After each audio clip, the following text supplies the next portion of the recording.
이 요새 유행하는 K-POP 데몬헌터스, 우리가 이 영화를 통해서 감정적으로 한층 더 내면이 성숙하실 수 있는 포인트들을 제가 몇 개 짚고 넘어가겠습니다. 감정 다이어트적 해석 관점으로는 영화 이런 장면을 우리 삶 속에 이렇게 적용하면 좋겠다 하는 포인트들이 있어서 한번 해석을 해보겠습니다. 감정이 건강해야, 내 마음이 건강해야 스트레스가 줄어들고, 스트레스는 만병의 근원이다 보니까 이 근본적인 거를 해결하지 않고 겉에 있는 이 몸만 관리하다면 반쪽짜리 건강이듯이 이 영화를 통해서 한번 우리가 마음으로, 내적으로 어떻게 성장할 수 있는지, 우리가 삶 속에서 좀 놓치고 있는 포인트들은 어떤 것이 있는지 한번 알아보겠습니다. 여기서 패턴이 있는데 숨지 않을 거야 라고 하는데 막 이걸 숨기더라고요. 그래서 무슨 의미인가? 뭔가 이걸 관련해서 이후에 내용이 펼쳐지겠구나. 과거에 뭔가 숨기고 싶은 사실이 있는데 숨지 않을 거야 라고 하면서 오히려 더 가리더라고요. 나대로 빛난다고 하면은 이거를 드러내고 해야 되는데 왜 숨길까?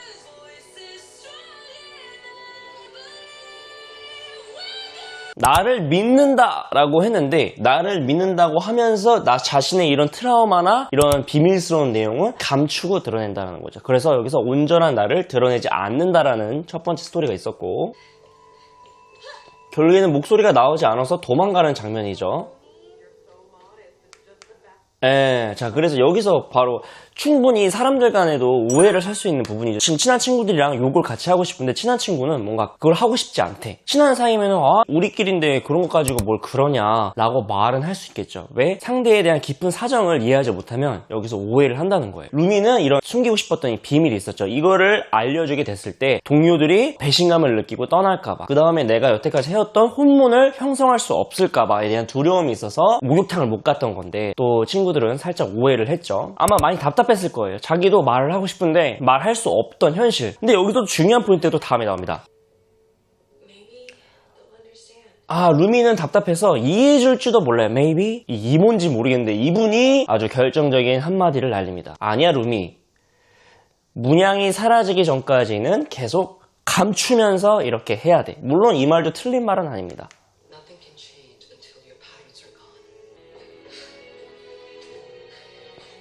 그래서 루미는 많이 답답해하죠.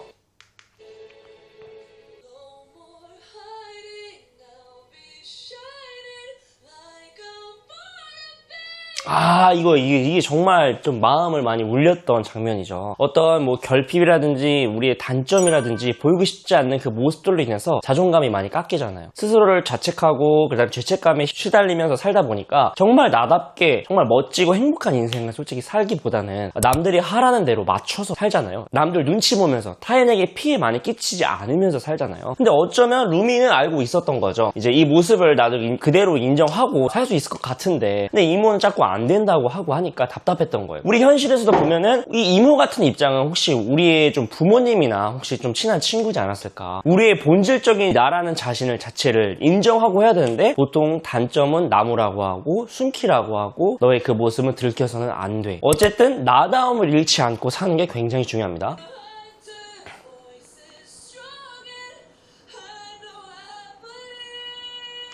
자, 여기서 진심으로 날 믿어라고 했는데 진심으로 날 믿어는 어떤 의미를 하냐? 저는 개인적으로 날 믿는다라는 건 패턴인 나를 인정하고 사람들에게, 주위 동료들한테 이야기하고도 나 자신을 인정한 그대로 혼문을 지킬 수 있다고 난 믿어했던 거예요. 근데 나는 그거를 믿는데 현실은 이모도 그렇게 하지 말라고 하고, 정말 그렇게 말하면 주위 동료들과 혼문을 지킬 수 없을까봐 한 번도 벌어보지 않았던 길이기 때문에 두려워서 마음이 답답했던 거죠.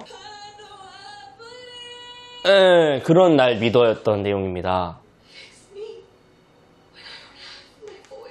저는 이거를 보면서 스파이더맨 2를 본 사람도 있겠지만 스파이더맨 2도 보면은 스파이더맨이 자기 자신을 인정해야 되는데 스파이더맨으로서 역할보다는 타인의 눈치와 세상의 기준대로 살아가려고 하다 보니까 나중에는 거미줄도 안 나오게 되는 상황. 결국 그걸로 깨닫게 돼서 나중에 거미줄로 잘 뽑게 되는데, 지금 이 루미도 같은 상황이라고 보면 됩니다. 목소리가 안 나와서 시련처럼 느껴지는데 결국 이 시련이 이 사람의 깨달음의 경지로 가서, 즉 나다움의 본질을 인정한 상태에서 혼문을 지키게 되는, 자신의 사명을 완수하는 행동하는 모습이 그 포인트를 알려주고 싶어서 잠시 루미의 목소리를 안 나오게 했다라는 거죠. 근데 우리도 살아가다 보면 이러한 포인트들이 나와요. 우리 일을 하다 보거나 관계를 가지다 보면은 뭔가 삐그덕대는 포인트가 있어요. 안 맞는 부분이 있습니다. 근데 그 포인트가 우리는 모두 부정적으로만 본다는 거예요. 이별이든 뭐든 간에. 근데 결국엔 그 부정적인 상황들이 우리를 한층 성장하기 위한, 우리가 행복을 위한 다음 단계로 가기 위한 하나의 연결고리였던 거죠. 우리가 모두 다 부정적으로만 바라볼 수는 없다는 거죠. 부정적이고 뭔가 삐그덕대는 상황은 우리를 한층 더 성장하게 해준다. 그런 관점에서 보면은 삶이 더 행복하고 재밌어집니다. 저 같은 경우도 삐그덕대는 상황이 일적이든 관계적으로 나왔을 때 결국엔 그 모든 것들이 저의 내면으로 돌아갔을 때는 저를 더 한층 성장해주고 깨달음으로 인도해주는 길이었다는 걸 알게 돼서 이제 지금은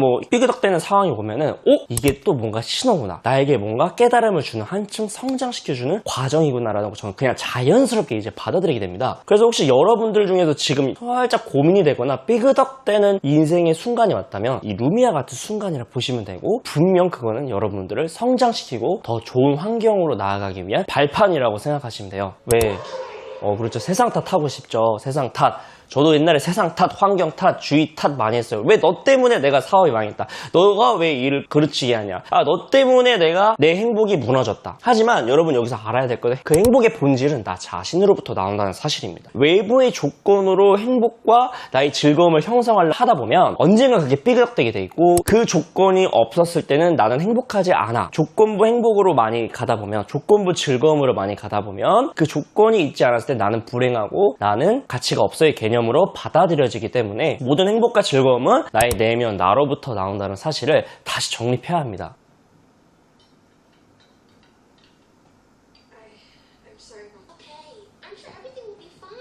자, 여기서도 이제 또 재밌는 포인트가 나오죠. 조이라는 친구는 어떻게 보면 회피하는 성향이 좀 많이 가깝다고 보시면 돼요. 조이는 모든 부정적인 상황도 긍정적으로 바라보는 거죠. 근데 우리가 살면서 긍정적인 사람이 좋은 거다라고 하지만 더 성숙한 긍정이 필요해요. 안 좋은 상황이 나왔을 때 무조건 긍정으로 찍어 누려서 내 감정을 회피하기보다는 결국 내가 잘 될 거야.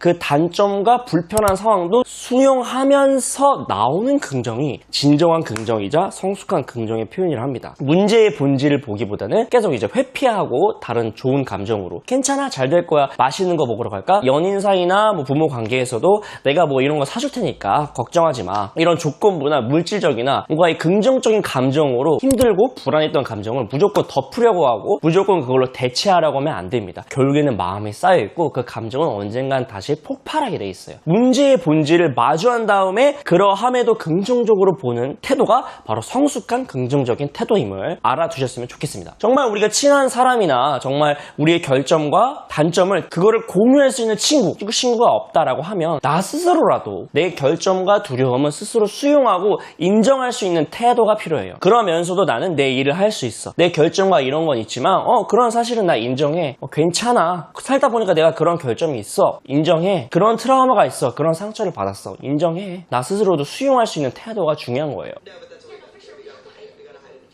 보시면 루미의 표정은 그리 공감받지 않는, 여전히 걱정하고 있는 표정입니다. 만약에 루미가 저에게 상담을 받으러 저는 이렇게 말해줬을 거예요. 그 결점도 너야. 괜찮다. 인정해줘라. 우리가 그래도 현실은 변하지 않아. 루미, 넌 여전히 너야. 너한테 할 수 있는 에너지와 이런 것들을 많이 있고 저의 결점을 또 이야기할 것 같아요. 나도 이런 결점이 있었다. 나도 이런 상처가 있었다. 라고 먼저 이야기해서 수용하는 태도를 먼저 보여주고 루미한테도 그렇게 제안을 했을 것 같습니다. 저는 그리고 이 한의사의 멘트가 필라테스 샵에서 많이 했던 말인데 너무 와닿았어요. 자, 여러분 이 멘트 잘 집중해주세요.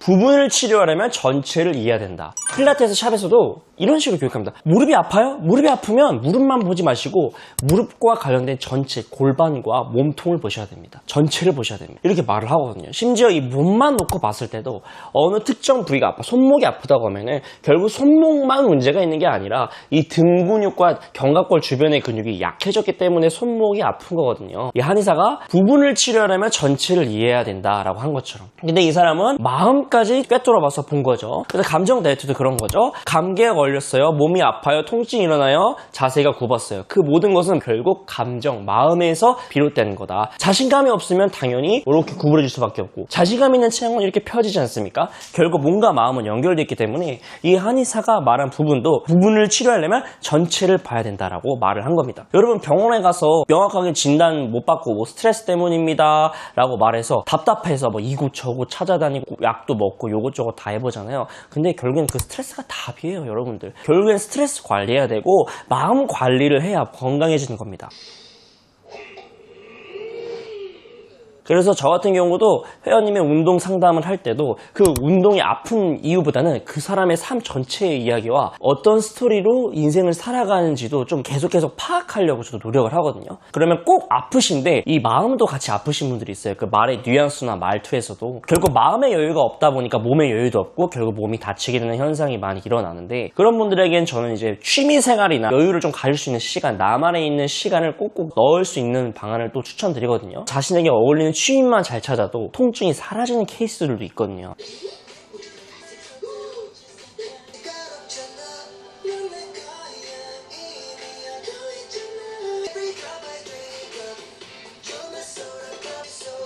너무 귀여운 것 같아요, 조이가.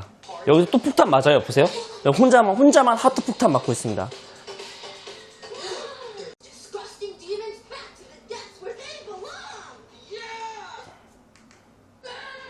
여기서 또 중요한 포인트가 있습니다. 우리가 당연히 살다 보면 시기 질투하는 상황이 있을 수 있는데 자신의 본질을 많이 잃어버리는 경우가 많아요. 나는 나대로의 길을 걸으면 되는데 가다가 꼭 뭔가 태클 거는 사람들이 있죠. 인간관계는 뭐든 복수하려는 심리는 정말 좋지 않습니다. 뭔가를 증명하려고 하고 과하게 하다 보면 나다움을 잃게 되고, 결국에는 우리는 팬들의 마음을 얻는 거에 집중을 해야 되는데 결국에는 팬들의 마음을 얻는 게 아니라 상대방을 찍어 눌려서 올라가려는 잘못된 방식으로 길을 가려고 하고 있죠. 우리도 일상생활에서 또 가볍게 보다 보면 그 친구가 부러우면 열등감을 느끼기 때문에 그 사람을 찍어 누려서 나의 입지를 높이려는 말투들과 그런 말을 많이 하시는 분들도 계세요. 깎아내리기보다는 나다움의 가치와 나 스스로를 사랑할 수 있게 되면, 나의 존재를 인정할 수 있게 되면 굳이 상대방까지 깎아내리면서 살 필요는 없다는 겁니다.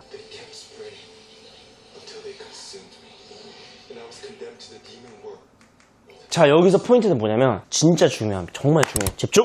자, 제가 생각했을 때 이 귀마 있죠. 이 귀마는 사실 전 죄책감의 형태라고 보거든요. 죄책감과 자책하는 마음은 사실 우리 눈에는 보이지 않습니다. 그래서 애니로 이렇게 분홍색으로 이렇게 표현한 것 뿐이지, 사실은 이 죄책감과 자책이 자신의 자존감을 제일 깎아먹는 원인 중에 저는 하나라고 생각하거든요. 자책감을 계속 우리 안에 갖고 있다면, 누군가 말하지도 않았는데 내 머릿속에서 내면의 소리로 계속 너는 안 돼, 너는 못해, 너 이런 놈이잖아, 너 쓰레기 같은 놈이잖아 라고 계속 스스로 주문을 걸고 계속 스스로에게 말한다는 거죠. 그 소리가 계속 되다 보니까 우울증이 되는 거고 마음에 병이 생기는 거예요. 계속 그 소리를 스스로가 계속 끊임없이 주문을 넣는 거죠. 그것을 저는 귀마의 형태로 애니로 보여준 거지만 진우도 제일 괴로웠던 거가 바로 그 죄책감의 목소리였던 거잖아요. 그래서 귀마에게 부탁한 게 나 그 목소리를 좀 제해줬으면 좋겠다라고 말을 한 거잖아요. 영영 귀마의 포로가 된 거다. 사실 귀마의 포로가 됐다는 뜻은 결국 나는 우울증에 걸렸다, 나는 내 스스로의 자책하는 소리, 부정적인 소리에 먹혀들었다라는 말과 같습니다. 현실 세계에선.